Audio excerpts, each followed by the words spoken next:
When I first moved to Chicago, I never thought my life would take the turns it did. At 26, I was just a young professional trying to find my footing in a big city.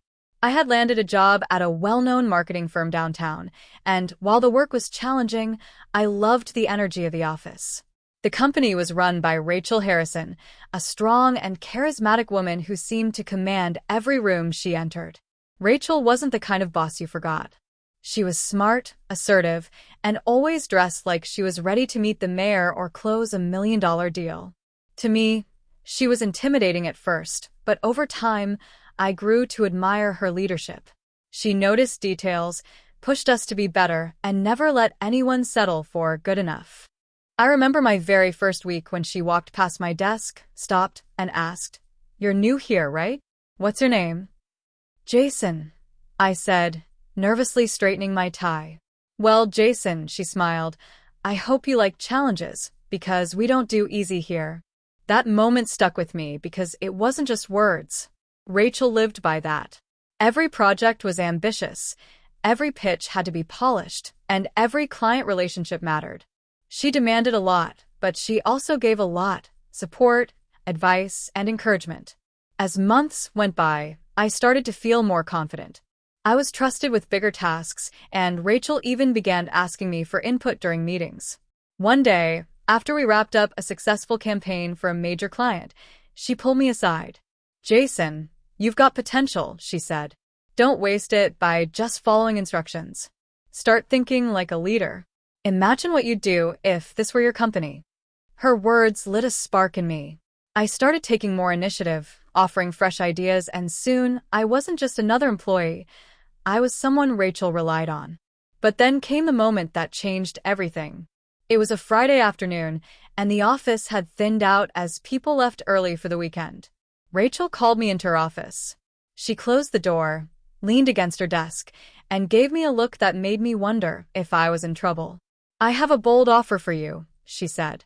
I froze. "An offer?" "Yes," she nodded. "But it's not about your current projects. It's something bigger. Something outside the office." My mind raced. Was she about to ask me to work weekends? Relocate? Handle some secret assignment? "What kind of offer?" I finally asked. Rachel smiled, almost mischievously. "How would you feel about helping me with a project my husband and I have been working on?" I blinked, completely thrown off. Her husband? I knew she was married, but she rarely talked about him.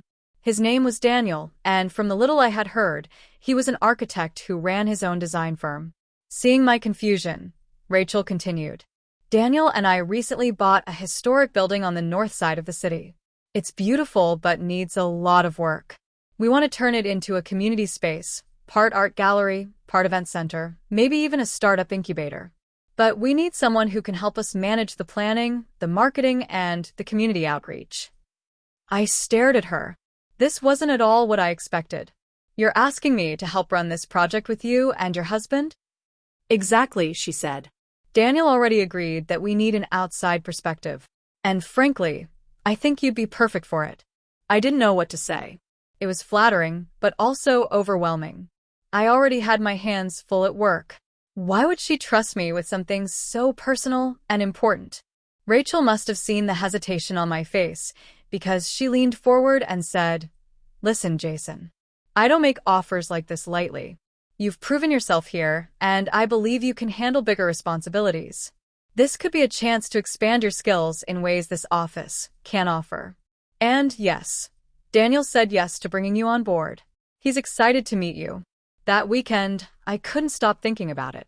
Part of me worried it would be too much, but another part of me was curious. What if this was the opportunity one didn't know I needed?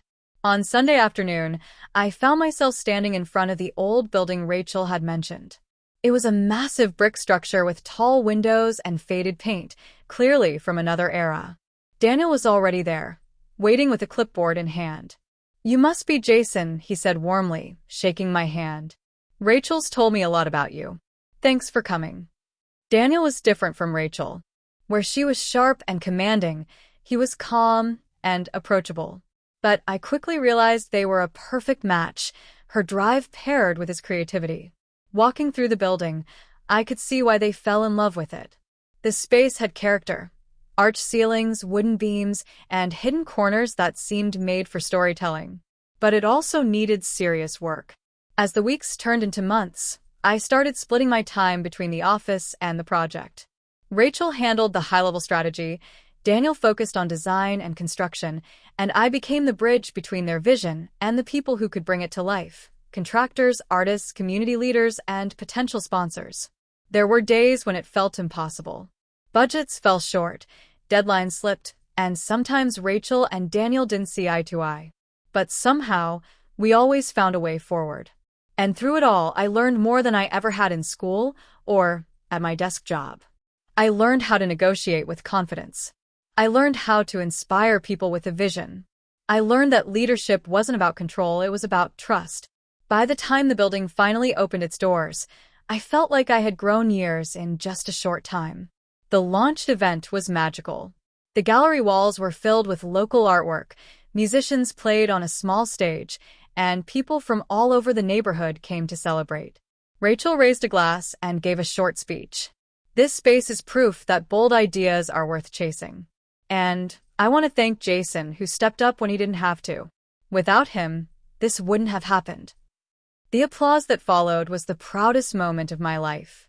Looking back now, that bold offer changed everything for me. Not just because it gave me new skills, but because it showed me the power of saying yes when an unexpected opportunity comes your way. Rachel was right. Thinking like a leader isn't about waiting for permission. It's about being ready when someone believes in you enough to give you a chance.